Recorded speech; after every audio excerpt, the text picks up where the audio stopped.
Bengaluru rave పార్టీతో బెజవాడకు లింకులున్నట్లు పోలీసుల ఆరాలు తెలుస్తోంది.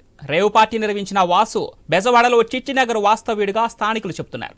బెజవాడలో వాసు వ్యవహారాలపై పోలీసులు కూపీలాగుతున్నారు. హైదరాబాద్ కేంద్రంగా క్రికెట్ బుకింగ్ వ్యవహారాలు నడుపుతున్నట్లు, సొంతిల్లు బెజవాడలో ఉన్నా కూడా హైదరాబాద్లోనే ఉంటున్నట్లు తెలిపారు.